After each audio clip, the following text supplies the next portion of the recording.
Head over to losingmymind.com to check out our latest song, Genocide. Support our work. Now, onto the show. All right, let's get into this first story and just let's roll with it because, you know, we love this story. NBC News mysteriously pulls its exclusive report on how Nancy Pelosi's husband, Paul, calmly opened the door to cops in his underpants and then walked towards the hammer intruder who bludgeoned him. I mean, that's basically it. They deleted this video. But, okay, so we got to... There's so much to break down. First, the story was an unknown third person opens the door. They walk in. Paul Pelosi and this guy are fighting over a hammer. And the guy gets it and hits him. And then the cops are like, oh, and they subdue him. Then the story changes. There's no third guy. The cops came in and saw them fighting. Then the story changes again. Now you've got Paul Pelosi opening the door and calmly walking back to this guy. If he was really facing an intruder or being threatened, he would have walked out. He would have opened the door for the cops and said, please, officer, that's the guy. And he would have walked with the cops, not away from the cops. So the question is, did NBC News delete this report because this report was fake news? Or was there other reporting fake news and this is the real news? I don't know. NBC said, for the record, specifically, by the way, it matters here what they said in this report that's now deleted and people can't find other than, of course, the saved videos that are being shared on social media. But they said specifically that Paul Pelosi, quote, did not immediately declare an emergency or tried to leave his home, but instead began walking several feet back into the foyer towards the assailant. There's also reports from that NBC program that this was something that was going on for over 30 minutes. Again, why can't they get their story straight here? Why did they delete this? What is really going on here? And the people who are asking questions were right all along. But this gets even deeper because NBC just released another article, another report. And the headline of it is, quote, the GOP has Paul Pelosi's blood on its hands. I mean, come on. I mean, just when you're trying to manipulate an event for your own personal political benefit, now we have such outrageous lies and confusion and so many different versions of events here. What's going on? I disagree. I think this is just as bad as 9/11. This is racist 9/11. No. Even worse. This is worse than January 6th. Right. No, it's way worse than 9/11 and January 6th and Pearl Harbor. Look, who hasn't been caught wrestling on the floor with some guy in his underwear and a hammer when his wife's not home in his house? Like, if that hasn't happened to you, like, you can throw the first stone, okay? Yeah, but now they're saying the guy wasn't in his underpants. Right, why? Yeah, because remember, that story okay, too. No, look. They said he was in his That's underpants. They said he was in his underpants, and then they found zip ties. And then people went, where did he put the zip ties? And they went, he had a backpack. And they're like, so he had a backpack in his underpants. Okay. Well, he wasn't in his underpants. That clears up everything. That clears up everything. No, I mean... Release the cameras. They have cameras. They won't release them. This all could end if they release the footage, and the fact that they won't, I think, says something. What it says, I don't know. But I mean, you can go back to the 911 call, and what does Paul Pelosi say? His name is David, and he's my friend. He says, I don't... Well, he didn't say that. The cop is reporting what he heard. Right. And so the cop is like, he says he doesn't know the male, but his name is David and he's a friend and he's going to wait for his wife. That's right. Now that it makes sense that the story was Paul dialed 911 without letting the dude know and then was talking loudly in code, saying something like, I don't know you. And the guy was probably like, don't worry, I'm a friend. I want to talk to Nancy. I wonder if the real story was this guy is a leftist. He's got BLM in his window. He's got a pride flag. Right. He lives with Berkeley hemp hippies. I wonder if he was like, I need to talk to Nancy. Like, she's going to help me. Do you remember when that guy climbed Trump Tower and he said, I need to talk to Trump? He was a supporter. He wasn't a hater. I wonder if that's what happened. And then when Pelosi calls the cops, he's thinking like everything's fine. And then the dude ends up hitting him or something. Yeah. Maybe he pretended like he was how about calling this? Nancy. Hold on. I got another story for you. What if the police hit Paul Pelosi?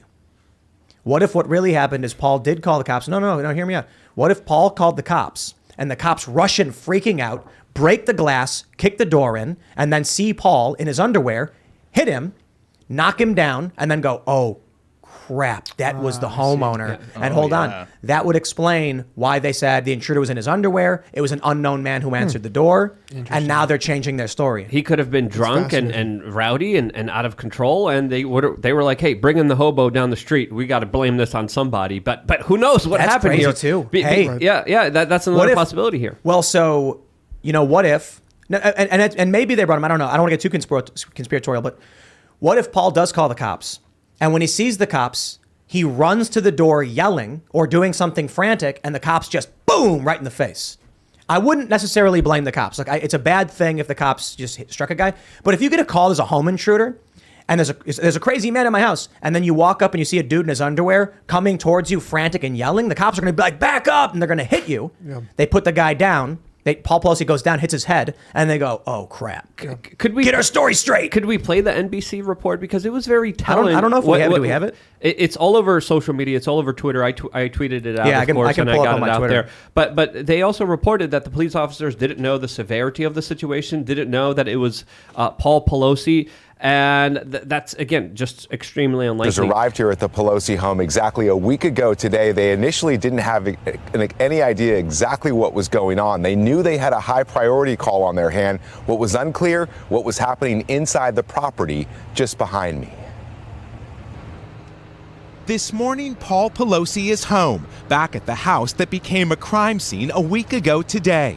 NBC News learning new details about the moments police arrived. Sources familiar with what unfolded in the Pelosi residence now revealing when officers responded to the high-priority call, they were seemingly unaware they'd been called to the home of the Speaker of the House. How? After a knock and announce, the front door was opened by Mr. Pelosi. The 82-year-old did not immediately declare an emergency or try to leave his home. Why? But instead began walking several feet back into the foyer toward the assailant and away from police. It's unclear if the 82-year-old was already injured or what his mental state was, say sources. According to court documents, when the officer asked what was going on, defendant smiled and said everything's good. But instantaneously, a struggle ensued as police clearly saw David DePape strike Paul Pelosi in the head with a hammer. After tackling the suspect,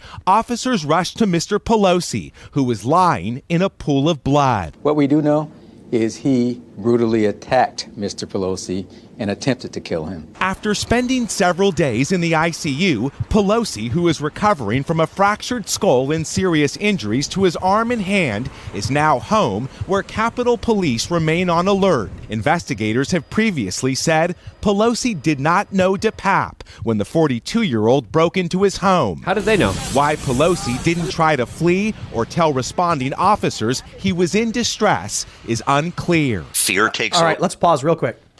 There is zero confirmation that DePape broke into the house. Right. This is between Pelosi and DePape. DePape's pleaded not guilty. There is a statement he gave. And so what I mean to say is, I'll clarify. There is circumstantial evidence he broke into the house. A lot of it. I'm saying is we've not seen hard evidence. The story is as they claim. We've not seen videos. We've not seen like third parties. We just have the two people involved saying, here's what happened. And then the cops changing their story 50 times. Yeah. So I think it's fair to say, why did NBC delete this video? Maybe the reporter was lying. Maybe the reporter was wrong. If you come to me and said, hey, Tim, this reporter lied, I would say, is it a day ending in Y? So then someone says, yo, Paul, that story, this isn't true. I'd be like, not surprising. Now, hold on. That being said, deleting the video itself could be them trying to manipulate and cover up. So if you told me they deleted the video because it was true, I'd say, is it a day ending in Y?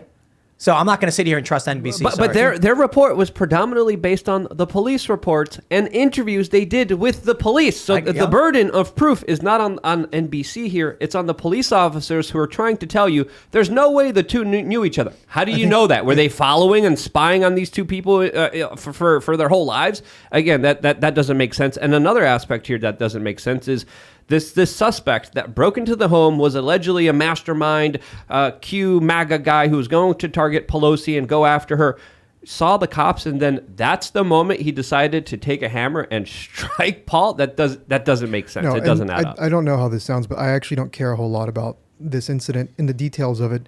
And what I care more about is the fact that it was propagandized as an example of deliberate, methodical right-wing violence, an attempt to assassinate a Democrat by some QAnon Trump supporting person, when just everything we know about, like the basic facts of it, say that that's not true. And at the same time that's happening, Bill Maher does a whole segment that this is a continuation of the Cold War, right? This is the Cold War in the United States heating up. He does this whole monologue. It's just absurd, right? Yeah. And as that's happening, you have a GOP candidate, I think his name is Pat Harrigan, whose house was fired at. This happened in the last 24 hours. His kids almost died. Police confirmed that someone shot into the home where his parents live, and I think his kids were in the house at the time. And that's just one example, right? Like over the summer, Lee Zeldin was attacked. And I think there's other recent examples of Republican politicians who are being attacked. And in some, it's obviously difficult to find, like, are these people actually Democrats or what are they? I think, and there's one politician who was attacked by what the media characterized as a libertarian activist. But we don't know that, right? But the point is that there is a disproportionate amount of violence that I think obviously comes more from the left. But where the difference is in the coverage. I don't believe your average MAGA person gets violent. Like I say on average. There's outliers, of course. Sure. But you hear these stories where Bill Maher says the danger of the right wing. Yeah. And then it turns out to be these Jussie Smollett incidents. Yes. But the media always reports it as though the right caused the problem. Yes. So an example is I was in Portland. Proud Boys were marching. Antifa started a counter protest. The Proud Boys were minding their own business and walking around with American flags. Antifa was antagonizing and screaming racial slurs.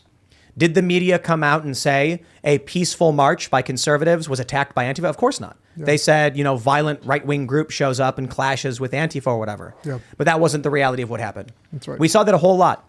The Proud Boys would go somewhere, or not even the Proud Boys, like right-wing groups, conservative groups would march with flags, and then all of a sudden Antifa would show up and get into fights, and the media would say it was either mutual combat or violent right-wingers showed up. Yeah. And then you see what happens in New York, the mistake made by the conservatives. When Antifa came and showed up to a Gavin McInnes, a Proud Boys, or it was a Gavin McInnes speaking event, and started throwing things at people and basically surrounding the outer blocks, Proud Boys run full speed at them, get into a fight, start bragging about what they were doing and how they fought, and it was all live streamed. When the police arrested them, well, the good cop-loving right-wingers said, sure, officer, I'll tell you everything. And right. Antifa pulled their masks up and ran full speed and refused to give statements. Yep. The Antifa guys, no charges. Why? Don't know who they are. Right. The Proud Boys, they're in prison. Yeah. That's how it works. Yep, back to blue, right? Thanks for watching this clip from the Timcast IRL podcast. Hang out with us live Monday through Friday at 8 p.m. and become a member over at timcast.com for uncensored, members-only shows exclusive. Thanks for hanging out, and we'll see you all next time.